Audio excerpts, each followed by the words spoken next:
It was 2:17 in the morning. That specific time is burned into my memory. The glowing red numbers on my old alarm clock, the last thing I saw before the world went completely dark. I live alone, a fact that's never bothered me.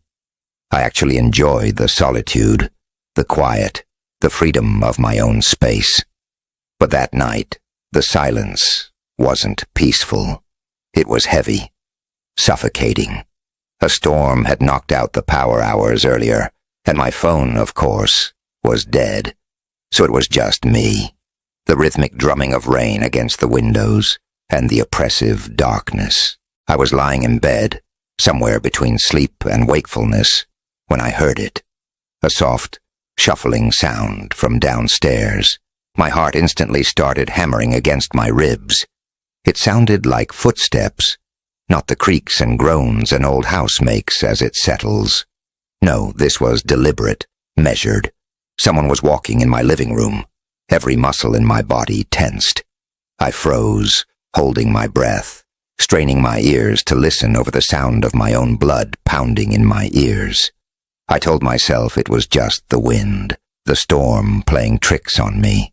My house is old. It makes noises. But then I heard it again, closer this time.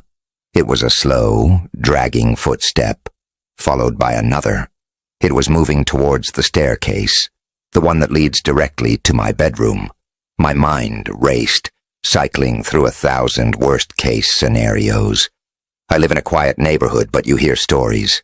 I'm alone. No power. No phone. Who could I even call?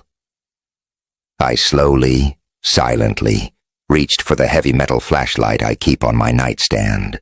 It wasn't much, but it was something. My hand was shaking so badly I could barely wrap my fingers around it. The footsteps reached the bottom of the stairs. I heard the old wood groan under a weight that wasn't mine. My breath hitched in my throat. This was it. Someone was coming up. Each step was an eternity. Creak, pause, creak, pause. It was so slow, so methodical. It was torturous. I squeezed my eyes shut, praying this was a nightmare, that I'd wake up and the sun would be shining, and this would all be a bad dream. But the sounds were too real. The smell of damp earth and rain suddenly seemed stronger, as if the storm had followed the footsteps inside. I could almost feel the shift in air pressure as the presence moved up the stairs, getting closer and closer to my bedroom door, which I had left slightly ajar. A rookie mistake. In my panic, I couldn't remember if I'd locked the front door. Had I? My mind was a blank, filled only with pure, primal fear. The footsteps stopped, right outside my door. The silence that followed was somehow even more terrifying than the noise. I could feel a presence there, just on the other side of the wood. I imagined a hand reaching for the doorknob. My grip on the flashlight tightened until my knuckles were white. I was ready to swing, to scream, to do whatever it took. I wasn't going down without a fight. I held my breath, waiting and waiting. Seconds stretched into minutes. The only sound was the rain and my own frantic heartbeat. Nothing happened. The doorknob didn't turn. The door didn't open. There was just this stillness. This heavy, watchful stillness. Slowly, ever so slowly, the panic began to subside, replaced by a deep, unsettling confusion. Why would someone break in, come all the way up to my bedroom door, and then just stop? It didn't make any sense. Maybe they heard me? Maybe they were waiting for me to make a move.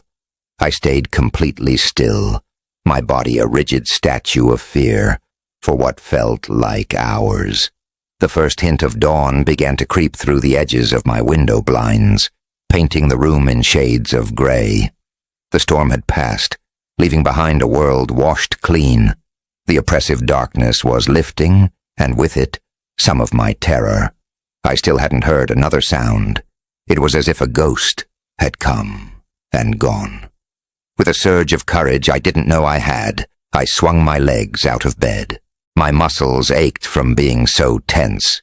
I grabbed the flashlight, and with my heart back in my throat, I crept towards my bedroom door. I nudged it open with my foot, peering into the hallway. Nothing. Just shadows. I took a deep breath and stepped out, my bare feet cold on the wooden floor.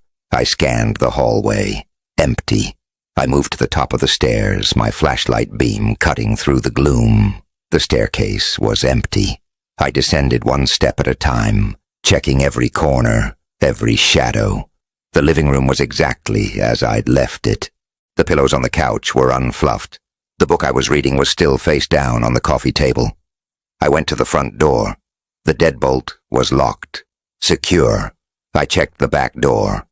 Locked. All the windows on the ground floor were latched. There was no sign of a break-in, no muddy footprints, no broken glass, nothing out of place. It was as if the entire event had happened only in my head. Was I going crazy? Did I dream the whole thing? It felt so incredibly real. The sound of the footsteps, the creak of the stairs. I could still hear them echoing in my mind. I spent the rest of the morning going through my house, room by room, closet by closet. I found nothing. Absolutely nothing. For weeks, I was on edge. Every creak the house made sent a jolt of anxiety through me. I triple-checked the locks every night. I slept with the lights on. The peace I once found in my solitude was shattered. I felt vulnerable, exposed in my own home. I told a few friends about it, and they all said the same thing. It was just the storm, my imagination running wild in the dark, an auditory hallucination brought on by stress and isolation. I tried to believe them, I really did. But I couldn't shake the feeling that what I heard was real. Then, about a month later, something happened. I was at a small neighborhood gathering, a block party. I got to talking with my next-door neighbor, an elderly woman named Eleanor, who has lived on this street for over 50 years. I'd always just exchanged pleasantries with her, but we'd never had a real conversation. Trying to make small talk, I mentioned the big storm we had a few weeks back. Her face suddenly grew serious. She told me that on the night of that storm, there was a break-in on our street, 2 houses down from me. The family was on vacation, and someone had pried open a back window. The police were called by another neighbor who saw a suspicious figure. They scared the person off, but it was a close call. My blood ran cold. The night of the storm. The same night, I heard the footsteps, 2 houses down. And then Eleanor said something that made the hairs on my arm stand up. She looked at my house and said, "You know, this house has always been a protector." I must have looked confused, because she smiled gently. She told me the story of the man who built my house, Mr. Abernathy. He built it for his family over a century ago. He was a night watchman, and he was fiercely protective of his home and his neighborhood. He would walk the floors at night, checking the doors and windows, listening for any strange sounds. His family always said they felt like the safest people in the world, because he was always on guard. She told me that even after he passed away, strange things would happen in the house. The next family who lived there swore that on the night of a nearby fire, they heard someone walking through the house, waking them up just before the evacuation order was given. Another time, a young couple living here in the 80s said they were woken by the sound of footsteps right before they discovered a gas leak in their kitchen. The stories went on.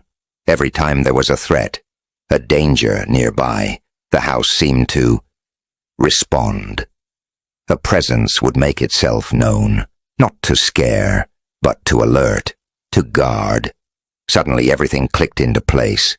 The footsteps I heard, the slow, methodical pace, the way they came up to my door and just stopped.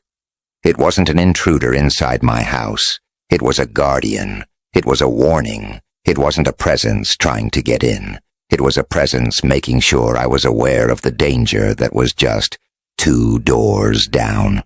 It was checking on me, the sole occupant, to make sure I was safe. The fear I had been carrying for weeks just melted away, replaced by this incredible sense of awe and gratitude. I wasn't being haunted. I was being protected. The loneliness I sometimes felt living by myself was transformed. I realized I wasn't truly alone in this house at all. I had a silent guardian, a spectral night watchman continuing his duty. That night, for the first time in a month, I turned off all the lights. I walked through my quiet, dark house. But this time, the silence wasn't empty. It was peaceful. It felt safe. I went to the bottom of the stairs and I whispered into the darkness. Thank you. I don't know if anything heard me, but it felt right. I still hear things sometimes. A soft creak on the stairs. A faint shuffling sound from the living room on a particularly stormy night. But now, it doesn't scare me. It comforts me. It's a reminder that even when we feel completely alone, there can be forces at play, energies we don't understand, that are looking out for us. My fear was real, but it was misplaced. What I experienced that night didn't change how I see fear. It changed how I see loneliness forever. It's not an emptiness to be afraid of. Sometimes it's just a quiet space where protection can make itself known. Thanks for sticking with me through this story. If you've ever had an experience you couldn't explain, I'd love to hear about it in the comments. Don't forget to like and subscribe for more stories. Stay safe out there.